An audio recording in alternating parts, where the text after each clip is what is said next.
அனைவருக்கும் வணக்கம். இன்னைக்கு நம்மளுடைய சேனலில் பார்க்கக்கூடிய பதிவானது ரொம்ப ரொம்ப முக்கியமான ஒரு பதிவுங்க.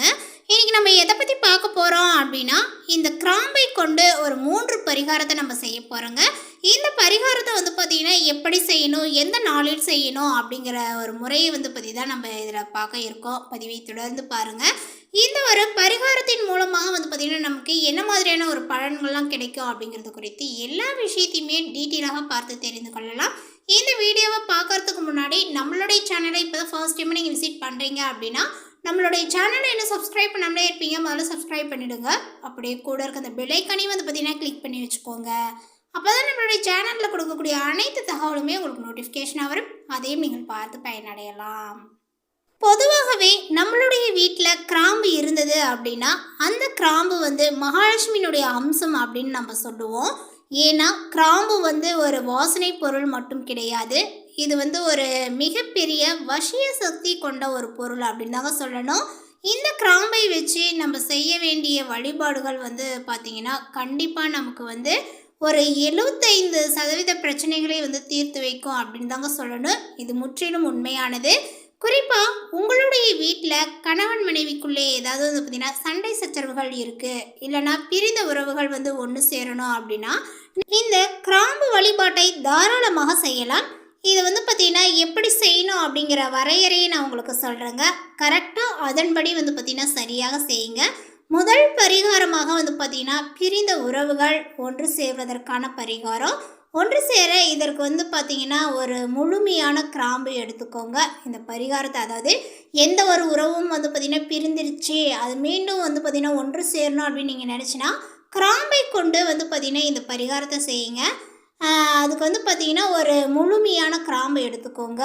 அந்த கிராம்பில் இருக்கக்கூடிய அந்த மொட்டு உடையாமல் இருக்கணும் முழுமையாக. அதாவது ஒரு கிராம்பு எடுத்துக்கிட்டிங்கன்னா அது முழுமையாக இருக்கணும். அந்த கிராம்பில் எந்த ஒரு சேதாரங்கள் இருக்கக்கூடாது, உடஞ்சிருக்கக்கூடாது, நுணுங்கியிருக்கக்கூடாது, இல்லை மொட்டையாக இருக்கக்கூடாது. இந்த மாதிரி பார்த்திங்கன்னா அது இருக்கக்கூடாது, அது முழுமையாக இருக்கணும். சரிங்களா? அதை நீங்கள் பார்த்துக்கோங்க. அந்த கிராம்பை உங்களுடைய கையில் வச்சுக்கிட்டு நீங்கள் யாரை நினச்சி இந்த வழிபாட்டை செய்கிறீங்களோ அவங்க பேரை பார்த்திங்கன்னா மனசில் நினச்சிக்கோங்க. இதை தொடர்ந்து ஒரு 7 வாரங்கள் நீங்கள் செஞ்சுட்டு வரணும். அந்த கிராம்பை ஒரு சிவப்பு நிற துணியில் பார்த்திங்கன்னா கட்டி உங்களுடைய வீட்டில் இருக்கக்கூடிய சுவாமி படத்திற்கு பின்னாடி வச்சுடுங்க. இது உங்களுடைய உறவுக்குள்ளே இருக்கக்கூடிய அந்த விரிசலை பார்த்திங்கன்னா சரி பண்ணும் அப்படின்னு சொல்லலாம். தொடர்ந்து 7 வாரங்கள் செய்யணும், மறந்துடாதீங்க. அந்த கிராம்புக்கு பார்த்திங்கன்னா எந்த ஒரு குறைகளும் இருக்கக்கூடாது. அதாவது உடைஞ்சிருக்கக்கூடாது, நுணுங்கியிருக்கக்கூடாது, பார்த்திங்கன்னா மொட்டையாக இருக்கக்கூடாது, முழுமையாக இருக்கணும். அதுதான் இதில் ரொம்ப ரொம்ப ரொம்ப ரொம்ப முக்கியமான ஒரு விஷயம். ஸோ அந்த கிராம்பை எடுத்து நீங்கள் அந்த மாதிரி வச்சு உங்களுடைய கையில் வச்சு நீங்கள் யாரை பிரிஞ்சிட்டிங்களோ அவங்களுடைய பேரை சொல்லி ஒன்று சேரணும் அப்படின்னு சொல்லிவிட்டு அந்த கிராம்பை கையில் வைத்து கொண்டு வேண்டிட்டு சொல்லிவிட்டு நீங்கள் அந்த கிராம்பை பார்த்திங்கன்னா மறக்காமல் சிவப்பு நிற துணியில் தான் கட்டணும், மற்ற துணிகளில் கட்டக்கூடாது.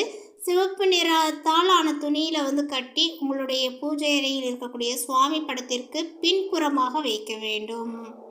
அடுத்ததாக 2வது பரிகாரம் பார்த்திங்கன்னா தன ஆக்ரோஷண பரிகாரம். இது பணவரவை உண்டாக்கக்கூடியது. ஸோ அதனால் இந்த பரிகாரத்தை பார்த்திங்கன்னா எப்படி செய்யணும் அப்படின்னா, ஒவ்வொரு பரிகாரமே பார்த்திங்கன்னா ஆனால் ஒரே பொருள் தான், ஆனால் பரிகாரத்தினுடைய விஷயங்கள் பார்த்திங்கன்னா மாறுபட்டிருக்கும். அதுதாங்க மெயின். ஸோ இந்த மாதிரி தான் நீங்கள் செய்யணும். உங்களுடைய வீட்டில் எப்போவுமே பார்த்திங்கன்னா பணத்தட்டுப்பாடானது இருக்குது, இல்லைன்னா கடன் பிரச்சனையானது அதிகமாக இருக்குது அப்படின்னா இந்த வழிபாட்டை நீங்கள் செய்யலாம். இந்த வழிபாட்டை எப்படி செய்யணும் அப்படின்னு பார்த்திங்கன்னா, இந்த வழிபாட்டிற்கு பார்த்திங்கன்னா ஒரு அகல் விளக்கு எடுத்துக்கணுங்க. அந்த அகல் விளக்கில் 2 கிராம்பு, கொஞ்சமாக பச்சை கற்பூரம், அப்புறமா ₹1 நாணயம் இதெல்லாம் போட்டுட்டு நீங்கள் எப்பவும் போல் தீபங்களை ஏற்றி வழிபாடுகளை செய்யலாங்க. என்னென்ன சொல்லியிருக்கேன்? கிராம்பு, அதுக்கப்புறம் பார்த்திங்கன்னா பச்சை கற்பூரம், அதுக்கப்புறம் பார்த்திங்கன்னா ₹1 நாணயம். கிராம்பு 2 எடுத்துக்கோங்க, கற்பூரம் எடுத்துக்கோங்க.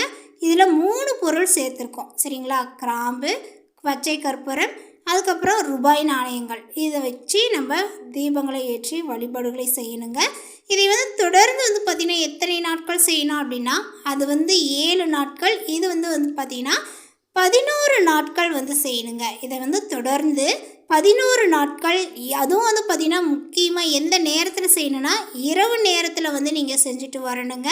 மறந்துடாதீங்க, எப்போ வேணாலும் செய்யலாம் அப்படின்ட்டு செஞ்சிடக்கூடாது. இரவு நேரத்தில் வந்து இது நீங்கள் செஞ்சுட்டு வரணும். இப்படி நீங்கள் செய்யும் பொழுது உங்கள் வீட்டில் இருக்கக்கூடிய அந்த எதிர்மறை ஆற்றல் எல்லாமே போயிட்டு நேர்மறை ஆற்றலானது வந்து அதிகமாகும் அப்படின்னு வந்து சொல்லலாம். இதனால் வந்து பணவரவுகள் வந்து பார்த்திங்கன்னா உங்களுக்கு அதிகரிக்க ஆரம்பிக்கும். கடன் பிரச்சனைகள் எல்லாமே கொஞ்சம் கொஞ்சமாக குறைவதை நீங்கள் பார்ப்பீர்கள். இந்த பரிகாரத்தை வந்து பார்த்திங்கன்னா தொடர்ந்து ஞாயிற்றுக்கிழமை அன்று தாங்க செய்யணும். இதை சொல்ல நான் மறந்துட்டேன். மெயின் விஷயம் என்னென்னா ஞாயிற்றுக்கிழமையாக பார்த்து நீங்கள் தேர்ந்தெடுத்துக்கோங்க. அதேபோல் முதல் சொன்ன விஷயம் வந்து பார்த்திங்கன்னா எப்போ செய்யணுங்கிறது உங்களுக்கு நான் சொல்ல கிடையாது, மென்ஷன் பண்ண கிடையாது. ஸோ எப்போ வேணாலும் செய்துக்கலாம். நீங்கள் வந்து யாரையாவது பிரிஞ்சிட்டிங்க அப்படின்னா அந்த ஒரு கிராம்பை கையில் வச்சு வேண்டிட்டு நீங்கள் அந்த கிராம்பை வந்து பார்த்திங்கன்னா சிவப்பு நிற துணியால் கட்டி பூஜை அறையினுடைய படத்துக்கு பின்புறமாக வந்து பார்த்திங்கன்னா நீங்கள் வச்சிடலாங்க.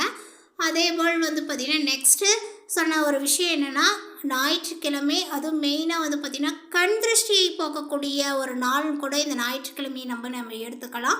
எப்பொழுதுமே கண் திருஷ்டியை வந்து பார்த்திங்கன்னா கழிக்கணும் அப்படின்னா ஞாயிற்றுக்கிழமை, அமாவாசை நாட்கள், இந்த மாதிரி நாட்களில் தான் வந்து நம்ம திருஷ்டிலாம் வந்து கழிப்போம். அதே போல் தான் இந்த ஒரு விஷயமும் உங்களுக்கு ஏற்பட்டு இருக்கக்கூடிய கண் திருஷ்டியானது குறைஞ்சாவே வந்து பார்த்திங்கன்னா உங்களுக்கு இருக்கக்கூடிய கஷ்டங்களும் குறைய ஆரம்பித்து விடும்.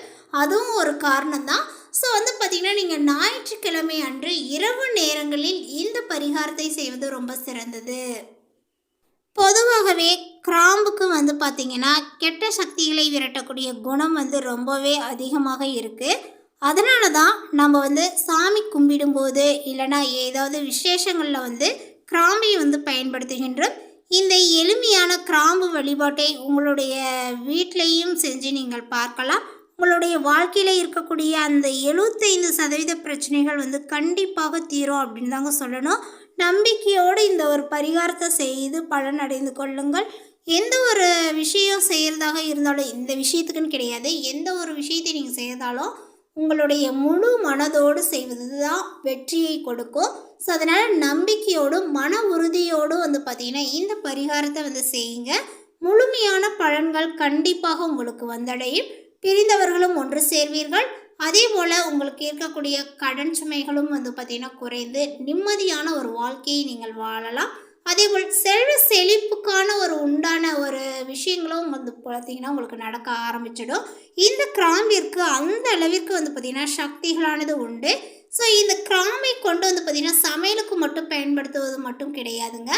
இந்த மாதிரி ஆன்மீகம் சம்மந்தப்பட்ட விஷயங்களுக்கும் வந்து பார்த்திங்கன்னா இப்போலாம் நிறையவே வந்து பயன்படுத்துகிறாங்க. அது வந்து பார்த்திங்கன்னா நிறைய விஷயங்கள் வந்து பார்த்திங்கன்னா அப்போ வெளிப்படாமல் இருந்தது. ஸோ அதனால் நமக்கு தெரியல. இப்போ வந்து பார்த்திங்கன்னா நிறைய விஷயங்கள் வந்து இந்த மாதிரி அப்டேட்டான விஷயங்கள்லாம் உங்களுக்கு நான் கொடுத்துட்டு தான் வந்துட்டுருக்கேன். இதன்படி வந்து பார்த்திங்கன்னா செய்து ஒரு சிலர் பலனடைந்திருக்காங்க. ஸோ நீங்களும் செய்து பலனடைந்து கொள்ளுங்கள். நான் இதை ஏற்கனவே செஞ்சு நான் பலனடைஞ்சிருக்கேன். ஸோ அதனால தான் உங்கள்கிட்ட இந்த ஒரு விஷயத்தை ஷேர் பண்ணியிருக்கேன். இந்த வீடியோவும் மறக்காமல் உங்களுடைய ஃப்ரெண்ட்ஸ் அண்டு குடும்ப உறவினர்களுக்கும் வந்து பார்த்திங்கன்னா ஷேர் பண்ணுங்கள். அவங்களும் பார்த்து பயனடையட்டும். இதே போன்ற பல சுவாரஸ்யமான புதிய தகவலுடன் அடுத்த ஒரு வீடியோவில் சந்திக்கலாம். தேங்க்யூ.